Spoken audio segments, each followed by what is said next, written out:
Histoire sacrée vous souhaite bonne année 2023.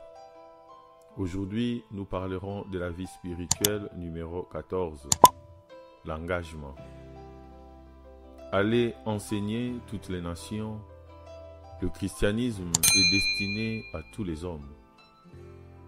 Tous sont créés à l'image de Dieu et destinés à goûter son bonheur dans la participation au corps du Christ.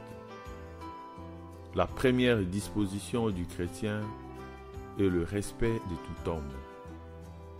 Et la vertu fondamentale chrétienne est l'amour universel.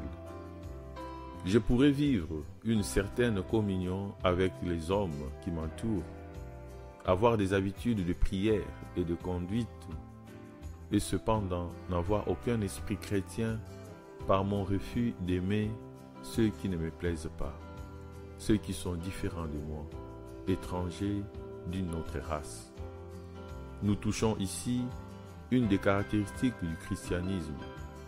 Jésus a dit qu'il était venu accomplir la parole de Dieu dont la réalisation a commencé avec l'Ancien Testament.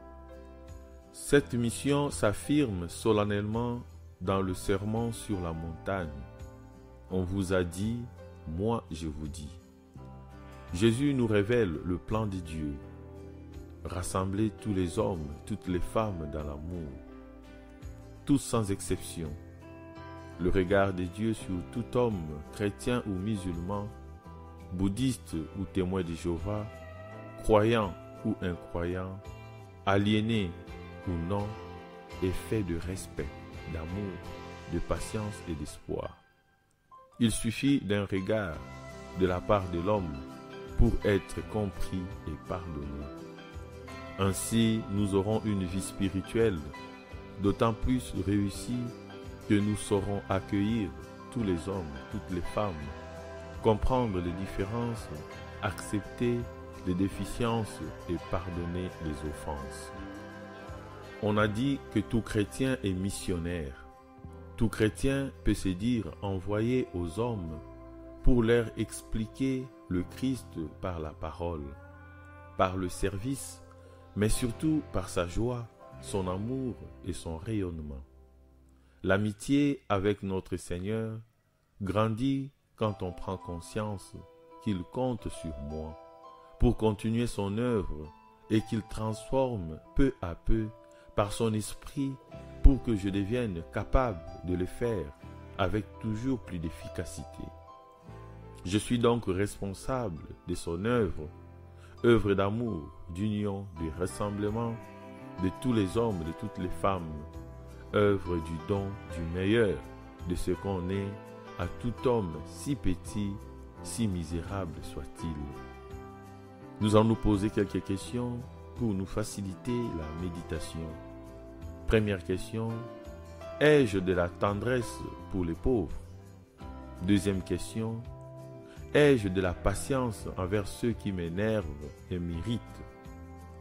Troisième question, mon amour est-il universel et restreint à certaines de personnes? Quatrième question, quelle est mon attitude vis-à-vis des personnes d'une autre religion que moi?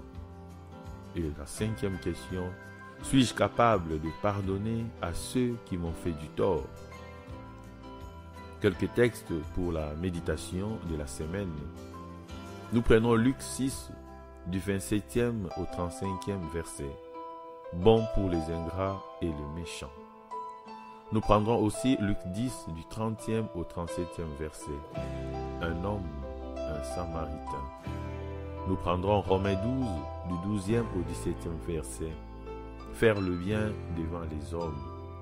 Nous prendrons aussi Galates 5, du 22e au 25e verset. Bienveillance, maîtrise de soi. Et enfin, nous prendrons Éphésiens, chapitre 2, du 15e au 17e verset. Il a tué la haine. Merci, à nous revoir la semaine prochaine.